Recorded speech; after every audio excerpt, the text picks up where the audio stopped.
Noon nang magnanakaw, may baril at kutsilyo, nakabonet sa dilim, laging nagtatago.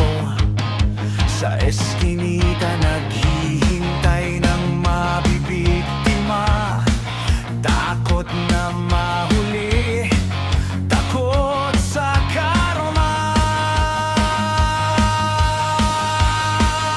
Ngayon ang magnanakaw, nakabarong paminsan, kumakaway sa tao habang nasa harapan.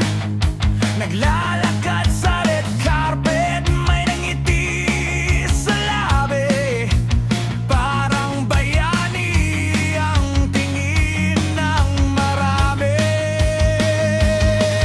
Iba ng panahon, iba ng sistema, pareho pa ring pagnanakaw, iba lang ang eksena at sistema. Ang magnanakaw noon, hinuhuli at kinukulong. Ang magnanakaw ngayon, parang may sariling kahon.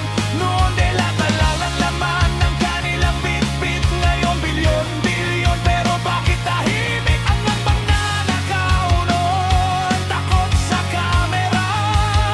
Ang magnanakaw ngayon, nakangiti pa sa media. Noon tatakbo pagkatapos ng bago, ngayon tatakbo mo noon bago pa magnakaw ng kaban.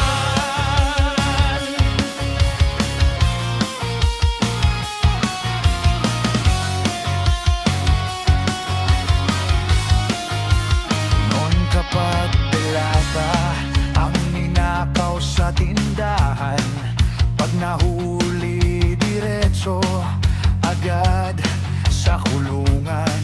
At ang ninakaw na lata ibabalik sa istante, walang hearing, tapos agad ang usapan. Ngayon kapag bilyones ang nawala sa kaban, may hearing na mahaba, paulit-ulit na usapan. Hanggang ngayon tatanungin pa rin ng mamamayan, nasaan na ang pera? Bakit walang balikan? Iba na ang panahon, iba na ang palabas. Kung sino ba ang tuso, siya ba ang malakas? Ang magnanakaw noon, hinuhuli at kinukulong. Ang magnanakaw ngayon, parang may sariling kahon. Noon dala-dala ang laman ng kanilang bitbit, ngayon bilyon-bilyon. Pero bakit tahimik ang mga nakaw noon? Takot sa kamera. Ang magnanakaw ngayon, nakangiti pa sa media. Noon tatakbo pagkatapos mga agaw, ngayon tatakbo muna bago pa magnakaw ng kaban.